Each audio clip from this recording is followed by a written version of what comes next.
Before they take a single step out of Egypt, God tells a nation of slaves that time itself is about to reset. A religious itinerary to skim over, a collection of rituals for a world that no longer exists.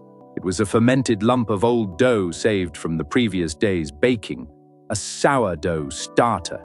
You took that sour, decaying lump and buried it in the fresh flour. It required time. It needed the warm air of the Nile Valley to spread its microscopic spores through the batch, puffing it up, changing its internal structure. God says, stop the cycle. You are not waiting for the bread to rise. And more importantly, you are not taking yesterday's dough into tomorrow's freedom. In biblical literature, leaven almost universally becomes a symbol for corruption, pride, and sin. It is a tiny hidden agent that infects the whole. By commanding Israel to aggressively sweep every scrap of leaven from their houses, but they are not random, and they are not merely religious observances. God is enforcing a complete physical severing from the empire that enslaved them. They cannot bring a single piece of Egyptian culture into the wilderness. The old system must be entirely abandoned. Look at how this functions as a redemptive blueprint. Passover is justification. It is the blood that spares you from the destroyer. Unleavened bread is sanctification. It is the immediate, non-negotiable departure from the old life. The two are permanently welded together in the calendar. You cannot claim the blood of the lamb while continuing to feast on the bread of Egypt. They are a single, highly structured, interlocking clock built entirely out of the dirt and weather of the Middle East. Decades after the resurrection, the Apostle Paul looks at a messy, compromised church in the Greek city of Corinth. They are tolerating gross immorality in their ranks. Paul does not give them a generic philosophical lecture.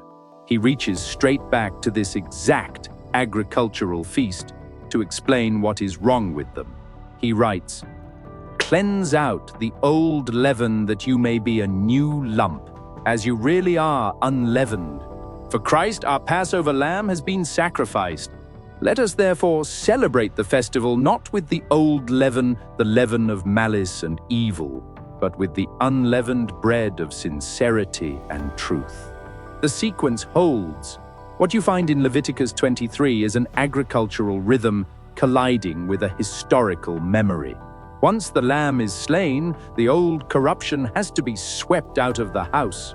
But right in the middle of this 7-day purge, the earth itself begins to yield something new.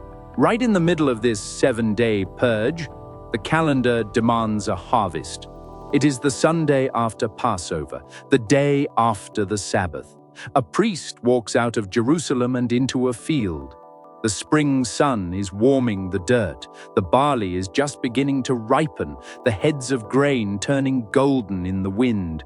The priest takes a sickle and cuts the very first sheaf of the crop. He brings that bundle of raw grain into the temple courts and elevates it. He waves it before the presence of God. This is the feast of Firstfruits, Bikurim. In our modern world of global supply chains and climate-controlled grocery stores, the tension of this moment is totally lost. But in the ancient Levant, agriculture was a daily confrontation with starvation. You never knew if a late frost, a sudden plague of locusts, or a brutal wind would wipe out the fields before the grain could be fully gathered. And we are going to walk through this ancient calendar, from the spring barley to the autumn grapes, and see how these 7 feasts form the exact blueprint for everything God was doing and is doing in human history. The harvest was intensely vulnerable. The offering of the Bikurim was not just a polite gesture of gratitude, it was a structural guarantee. The agricultural and legal logic worked like this. The first sheaf represents the whole. It is the down payment. If the priest offers the first fruits to God and that offering is accepted, the entire subsequent harvest is consecrated. The rest of the crop is guaranteed to follow. The first stalks of barley are the living promise of the millions of stalks still standing in the field. Hold that agricultural mechanism in your mind and look at the timeline of the first century. Jesus is crucified on a Friday, the 14th of Nisan, the exact day the Passover lambs are slaughtered. He is buried as the sun goes down, entering the earth just as the Feast of Unleavened Bread begins. And then the sun rises on Sunday, the day after the Sabbath. At the precise moment, the priests are standing in the temple courts in Jerusalem, waving the first sheaf of the barley harvest to guarantee the rest of the crop. To understand the feasts, you first have to understand the dirt. A stone rolls away from a tomb just outside the city walls. The resurrection does not happen on a random date. It happens on Firstfruits. When the Apostle Paul writes to the Corinthians decades later to explain how the resurrection of Jesus affects ordinary humans, he does not invent new philosophical vocabulary. He reaches straight into the dirt of Leviticus 23. He writes, "But in fact, Christ has been raised from the dead, the firstfruits of those who have fallen asleep." To a Greek reader, maybe that sounds like poetry. To a Jewish ear, it is an ironclad legal and agricultural claim. Paul is saying that the empty tomb is the waving of the barley sheaf. Jesus is the Bikurim. He is the first piece of the human harvest to conquer death. And because that first life was accepted by the Father, the rest of the crop, the physical resurrection of every single person who belongs to him, is permanently guaranteed to follow. The first fruits ensure the final ingathering. Ancient Israel was an agrarian society. The spring feasts are now complete. The barley is harvested. The blood has been applied. The old leaven is gone. The first sheaf has been accepted. But the clock does not stop. It immediately begins counting days. The moment the priest waves the barley sheaf, an invisible timer starts ticking. God commands the nation to count exactly 50 days, 7 full weeks, plus 1 day. This is the Feast of Weeks, Shavuot. The Greek-speaking world would later call it Pentecost, simply meaning 50th. What is happening in the dirt during this countdown? The weather is shifting. The gentle spring rains are ending. The brutal heat of the Levant is settling in. The thin, early barley has been consumed, and the fields are now heavy with wheat. This is the summer harvest. It is richer, denser, and it requires intense labor. But like the spring feasts, this agricultural reality is wrapped around a profound historical memory. Trace the timeline of the Exodus. The Israelites paint the blood on the doorposts on Passover. They march out of Egypt. They cross the sea. Survival depended entirely on the rain, and the rain followed a strict, unyielding pattern. And exactly 50 days later, they are standing at the base of a jagged granite peak in the desert, Mount Sinai. God descends on the mountain. The text describes smoke billowing like a furnace, the earth violently shaking, the deafening blast of a ram's horn. And here, God gives Moses the law, carved into stone tablets. But the covenant is fractured before it even begins. While Moses is inside the cloud, the nation builds a golden calf. The result is catastrophic. On the very day the law comes down to Israel, judgment sweeps through the camp. The Levites draw their swords, and 3,000 men bleed to death in the sand. Hold that history, the mountain, the fire, the law on cold stone, the 3,000 dead. Now move forward a millennium and a half to the book of Acts. Jesus has conquered the grave on Firstfruits. Before he ascends, he tells his followers not to leave Jerusalem, but to wait for the promise of the Father. How long do they wait? Until the calendar hits the 50th day. It is the morning of Pentecost. The city is packed with Jewish pilgrims bringing their summer wheat offerings to the temple. A group of disciples is waiting in a room, and suddenly the Sinai imagery repeats, but it is entirely inverted. The agricultural year turned on two massive pivots. Instead of a mountain violently shaking, a house shakes with the sound of a rushing wind. Instead of fire resting on a terrifying, inaccessible peak, tongues of fire rest directly on the heads of ordinary believers. Instead of the law being carved into stone, the Spirit of God is poured into human flesh, exactly as the prophets promised. And then the Apostle Peter walks outside and preaches. The crowd is pierced to the heart. They ask what they must do. Peter tells them to repent and be baptized. Look at the final census of that afternoon. 3,000 people are saved. The structural symmetry is absolute. At Sinai, the letter of the law brought death to 3,000. At Zion, the Spirit brings life to exactly 3,000. The first Pentecost yielded a harvest of judgment. The new Pentecost triggers a massive global harvest of human souls. The wheat is finally being gathered, but then the calendar goes quiet. After the rushing wind of Pentecost, the calendar goes completely silent. The spring brought the grain harvest. First, the barley, which ripened early and fast, followed by the wheat. For 4 months, there are no appointed times, no feasts, no national gatherings. This is the long Levantine summer. The rains stop entirely. The dirt bakes into cracked clay under a relentless sun. The wheat has been gathered, and the farmers are simply enduring the heat, waiting for the final autumn crops, the grapes, the olives, the figs, to ripen on the branch. In the prophetic map of history, this long summer is where we live right now. It is the vast span of the church age, the ongoing, slow, centuries-long harvest of the nations that was triggered in Acts 2. But then, on the first day of the 7th month, the month of Tishrei, falling in our September or October, the silence is violently shattered. This is the Feast of Trumpets, Yom Teruah. In English, the word trumpet might make you think of a polished brass instrument in a symphony. That is not what this was. This was a shofar, the hollowed-out, curved horn of a dead ram. It is the moment just before the Exodus. Then came the long, brutal, bone-dry summer, when a priest presses it to his lips and blows. The sound is raw, guttural, and piercing. It does not make music. It makes a warning. The Hebrew word teruah means a loud shout, a battle cry, or a blast of alarm. In the ancient Near East, you did not blow a shofar to entertain a crowd. You blew it to announce that a king was approaching, or you blew it because an invading army was visible on the horizon. It was a waking mechanism. For Israel, Yom Teruah functioned as a national alarm clock.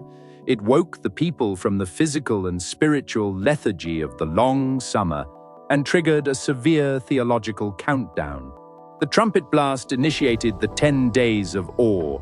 And finally, the autumn brought the fruit harvest, the grapes, the figs, the pomegranates, the olives. This was a brief, intense window of deep repentance and introspection. The blast signaled that the king was walking into the camp. Judgment was pending. The nation had exactly 10 days to get its house in order before the books were closed.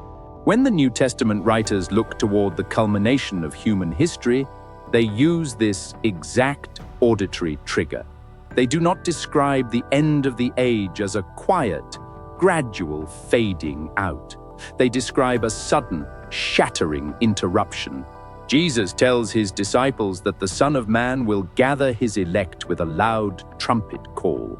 The Apostle Paul tells a grieving church in Thessalonica that the Lord himself will descend from heaven with a cry of command, with the voice of an archangel, and with the sound of the trumpet of God. The long summer will not last forever. The silence of the historical pause will be broken. The shofar will sound to wake up the dead, signaling that the final permanent autumn harvest is about to begin. Grain in the spring, fruit in the autumn. And that trumpet blast leads the calendar straight into a room no ordinary person was ever allowed to enter. 10 days after the shofar blasts, the nation hits the most terrifying and solemn appointment on the calendar, the 10th of Tishrei, the Day of Atonement, Yom Kippur. This is not a festival of celebration, it is a day of absolute fasting, deep mourning, and cosmic purification. The physical mechanism of this day was unlike anything else in the biblical system.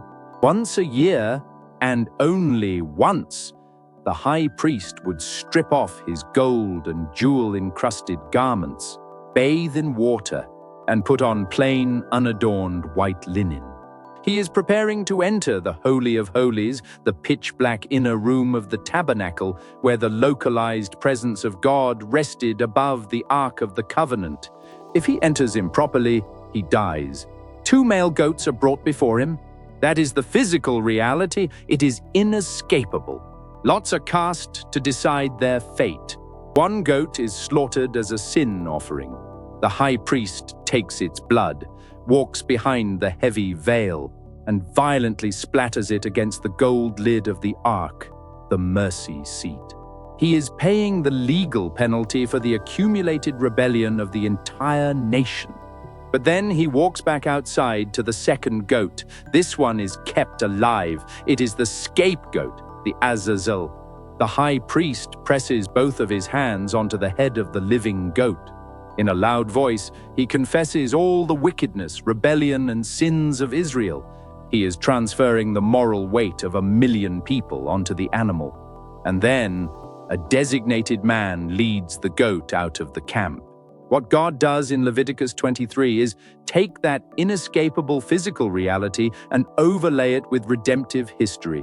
He takes the harvests and turns them into theology, walking it miles away into the desolate, uninhabitable wilderness where it is released and left to die. Watch the dual mechanism. The blood of the first goat pays the debt. The exile of the second goat removes the stain, atonement and removal. The camp is fundamentally purified so that a holy God can continue to dwell among a broken people. But as the writer of Hebrews relentlessly points out in the New Testament, this was a temporary fix. It was a shadow. The blood of bulls and goats could never definitively clear a human conscience. That is why the high priest had to repeat the terrifying ritual every single autumn.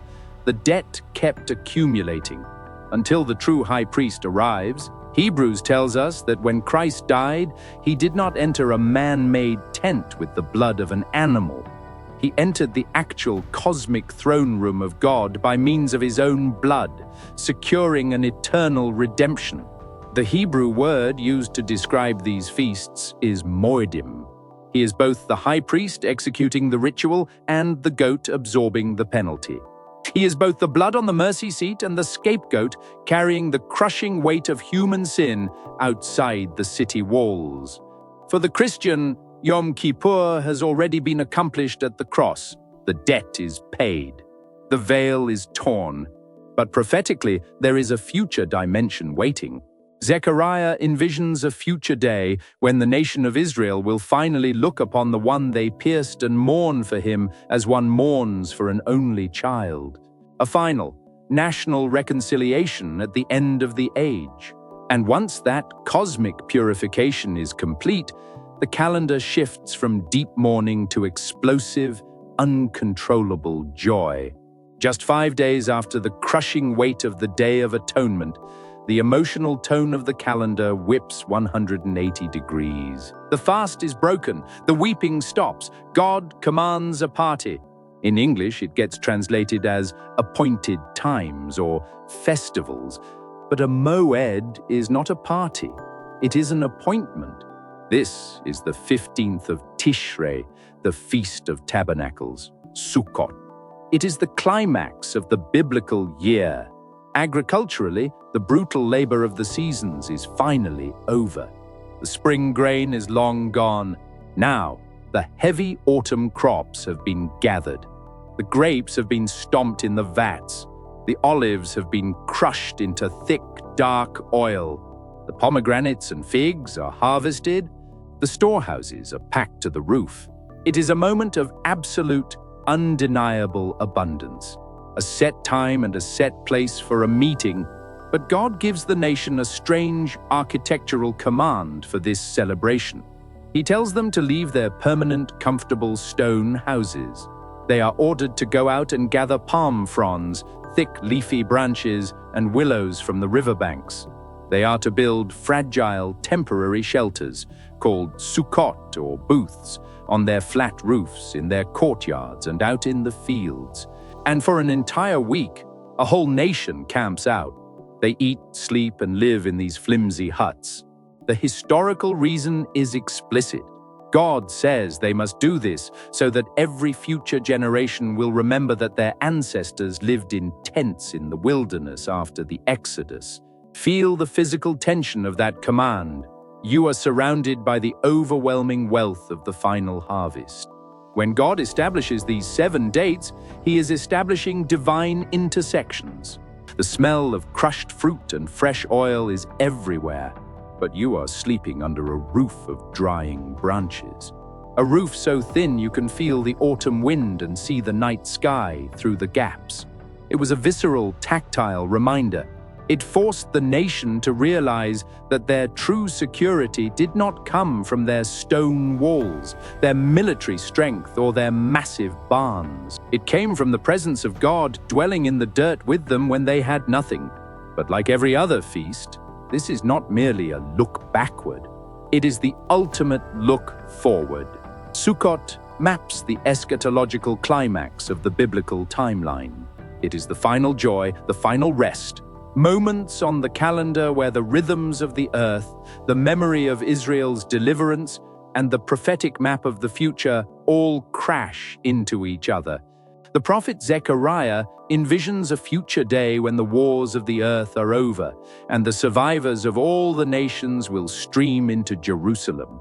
And what will they do? Zechariah specifically says they will celebrate the Feast of Tabernacles, a global ingathering. And when you turn to the very end of the New Testament, to the final chapters of Revelation, the Apostle John sees the ultimate fulfillment of this autumn feast. History is finished. The dead have been raised. The final judgment has been executed. The long harvest of the earth is complete. John looks at the new heavens and the new earth. He does not see a new temple. Instead, he hears a loud voice from the throne shouting a very specific, structurally loaded word. The final plague is pending. The structure is perfectly balanced. 7 feasts. Behold, the tabernacle of God is with man. He will dwell with them, and they will be his people. The separation is gone. The temporary shelters of the wilderness have become the permanent reality of the cosmos. God pitches his tent with humanity forever. Look at the entire board. 7 feasts, 3 in the spring, 1 in the early summer, 3 in the autumn. When you step back and look at the macro pattern, you realize you are not looking at a list of ancient Jewish traditions. You are looking at the exact chronological blueprint of the Christian faith, written in the dirt of the Middle East centuries before the Messiah was born. The spring feasts are the first coming. Jesus dies on Passover as the substitute. His body goes into the earth during unleavened bread, severing the corruption of the old world. 3, grouped tightly together in the spring, tied to the barley. He rises on firstfruits, the living guarantee of the human harvest to come. And exactly 50 days later, the Spirit falls on Pentecost, bringing in the first 3,000 souls of a new covenant. Every single spring feast was fulfilled, not just in theology, but on the exact day. The redemption of humanity rigidly obeyed the agricultural calendar, which means the autumn feasts map the culmination of history. They are the blueprint for what happens next. A trumpet blast to wake the dead, a final day of cosmic reckoning and purification, and an eternal feast of tabernacles, where the creator of the universe pitches his tent in the restored dirt of a new earth and dwells with his people forever. But that leaves us with a profound question. Where are we right now? We are in the summer, one isolated in the early summer, tied to the wheat. We are living in the long, hot, grueling months between the spring grain and the autumn fruit. If you look at the world, it can sometimes feel like a spiritual drought. It can feel like the calendar has gone quiet, that God has stopped moving, that the sky is silent. But the summer is not a mistake. The pause is deeply intentional. The summer is the time of the heavy harvest. It is the vast span of the church age, the slow, agonizing, beautiful work of gathering the nations from the field before the sky breaks open and the shofar sounds. God has not forgotten the time. He is simply waiting for the wheat to be brought in. Before they took a single step out of Egypt, God told a nation of slaves that time itself was about to reset. He tied their salvation to the moon, the rain, and the barley, so that every time they gathered a crop, they would be forced to remember what he had done. And three grouped tightly together in the autumn, tied to the final ingathering. But he was doing something infinitely larger. He was writing a prophetic clock into the weather. He was telling them and us exactly how the story ends. If this look at the biblical calendar opens something up for you, the biggest thing you can do is subscribe, leave a comment, and share this video with someone who needs it. That is genuinely how people find this content. We depend on you to spread the word. Please keep us in your prayers. God bless you. The entire story of the Bible is encoded in this sequence. And the sequence begins in the spring, under a full moon, with blood on a doorpost. The clock starts in the spring. The first month of the biblical year is Nisan, falling around our March or April. On the 14th day of that month, the moon is perfectly full. And the first appointment begins. Passover, Pesach. The historical anchor here is the most famous night in the Old Testament. The lambs are being gathered. Israel is enslaved in Egypt. The final plague, the death of the firstborn, is pending. But God does not simply tell the Israelites to lock their doors and hide. He tells them to act. Every household is commanded to take a year-old, unblemished male lamb, slaughter it, and paint its blood on the doorframes of their houses, the top lintel, the two side posts. Notice the mechanism. When the judgment sweeps through the most powerful empire on earth that night, it does not stop to investigate the moral purity of the people inside the house. And in Exodus 12, God stops the action to give Moses a calendar adjustment.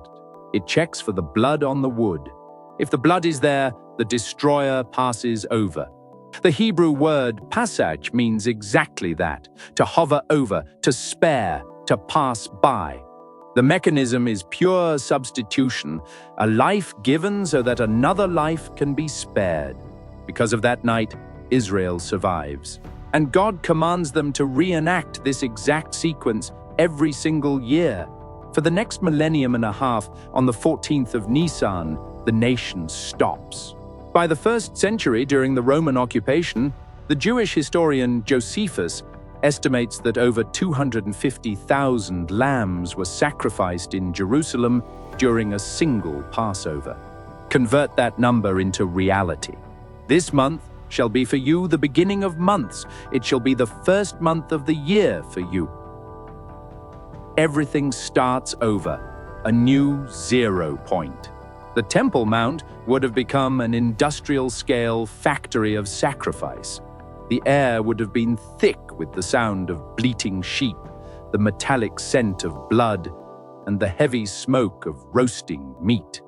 It was an overwhelming, visceral, sensory overload designed to force an entire nation to remember that their existence cost a life. But this was not merely a historical memorial, it was a prototype.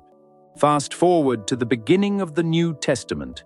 A prophet named John is standing waist-deep in the Jordan River. He sees Jesus of Nazareth walking toward him. John does not announce him as a king. He does not call him a great rabbi. He points at him and says, "Behold the Lamb of God, who takes away the sin of the world." To a first-century Jewish ear, that is not a poetic metaphor. That is a highly specific, explosive, legal claim. And then look at the timing. If you keep reading through the Torah, you eventually hit Leviticus 23, where this new calendar is fully mapped out. When Jesus is eventually arrested, tried, and crucified, it does not happen on a random Tuesday in November. It happens in the spring, on the 14th of Nisan. While the priests in the temple are systematically slaughtering 250,000 Passover lambs for the nation, the ultimate Passover lamb is suffocating on a Roman cross just outside the city walls. The calendar aligns perfectly. The Apostle Paul would later write to a Greek church, compressing this entire theological reality into a single sentence. Christ, our Passover lamb has been sacrificed. What began in Egypt as a localized national deliverance from human slavery was actually a shadow. It was pointing forward to a cosmic deliverance from sin and death. And this is where most modern readers disconnect. Executed on the exact same day, using the exact same mechanism of substitution. But the Passover sacrifice is only the beginning of the night. The moment the lamb is eaten, a second feast immediately triggers. At sundown on the 15th of Nisan, the calendar shifts again. Passover is a single brutal night. But it instantly triggers a 7-day event, the Feast of Unleavened Bread, Chag Hamatzot. Historically, this commemorates the morning after the blood on the doorposts. Pharaoh finally breaks. He orders the Israelites out. And the departure is so violent, so sudden, that the Israelites do not have time to let their daily bread rise. We look at the 7 major biblical feasts: Passover, Unleavened Bread, Firstfruits, Weeks, Trumpets, the Day of Atonement, Tabernacles, and we see a dry, disconnected list of ancient Jewish holidays. Exodus records that they strapped heavy wooden kneading bowls to their shoulders, grabbed the raw, unfermented dough, and marched into the desert. Pure haste. God commands them to remember this by eating flat bread for an entire week every spring, purging their homes of anything that causes dough to rise. Even today, observant Jewish families will practically dismantle their kitchens before this feast, sweeping into the deepest corners of the house to remove a single rogue crumb. It is a physical acting out of a spiritual reality. And to understand the theology, you have to look closely at the baking. In the ancient world, leaven, seor in Hebrew, was not a packet of dry yeast purchased at a market.